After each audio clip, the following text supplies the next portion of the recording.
ಆಚಿ ಮಸಾಲ ಎಂತ ಅಡಿಗೆಯ ರುಚಿಯಾಗೋ ರಹಸ್ಯವು 20 ರೂಪಾಯಿ.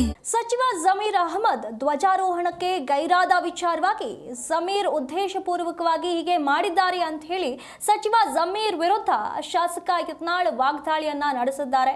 ಒಂದೇ ಮಾತರಂ ಗೀತೆಗೆ ಅಪಮಾನ ಮಾಡಿದ್ದಾರೆ ಅಂತ ಹೇಳಿ ಆಕ್ರೋಶವನ್ನ ವ್ಯಕ್ತಪಡಿಸಿದ್ದಾರೆ. ದೇಶಕ್ಕೆ ಗೌರವ ಸಲ್ಲಿಸೋದು ಪ್ರತಿ ನಾಗರಿಕನ ಕರ್ತವ್ಯ. ಇಲ್ಲಿ ಧ್ವಜಾರೋಹಣ ಮಾಡಲ್ಲ ಅನ್ನೋದು ಮತಾಂಧತೆ ಅನ್ನುವಂಥ ಮಾತನಾಡಿದ್ದಾರೆ. ವಿಜಯಪುರಕ್ಕೆ ಹೋಗಲ್ಲ ಅಂತ ಹೇಳಿ ಜಮೀರ್ ಅವರು ಹೇಳಿರುವ ವಿಚಾರಕ್ಕೆ ಇಷ್ಟೆಲ್ಲ ಆಕ್ರೋಶ ವ್ಯಕ್ತವಾಗಿರುವಂತದ್ದು.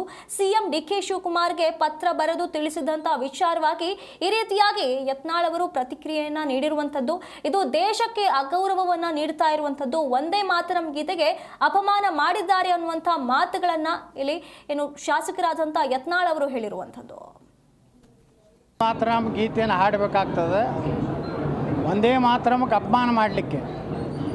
ಮತ್ತು ಈ ದೇಶದ ಪ್ರತಿಯೊಬ್ಬ ನಾಗರಿಕ ನಮ್ಮ ಭಾರತದ ಸ್ವಾತಂತ್ರ್ಯದ ಸಂದರ್ಭದಲ್ಲಿ ಅವನು ಗೌರವ ಸೂಚಿಸುವಂಥ ಸಾಮಾನ್ಯ ನಾಗರಿಕಂದು ಕರ್ತವ್ಯ ಇದೆ.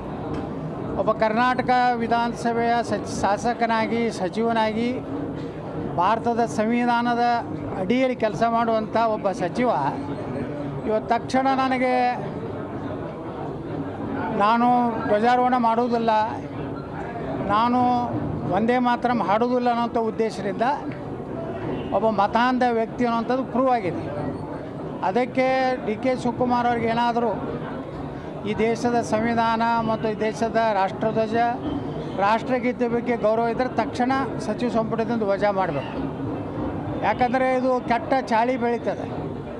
ಯಾಕಂದರೆ ಅವರು ಲೋಕಸಭೆಯಲ್ಲಿ ಸಹ ಕೆಲವೊಂದು ಮಂದಿ ನಾವು ಒಂದೇ ಮಾತ್ರ ಹಾಡೋದಿಲ್ಲ ತಾರೆ.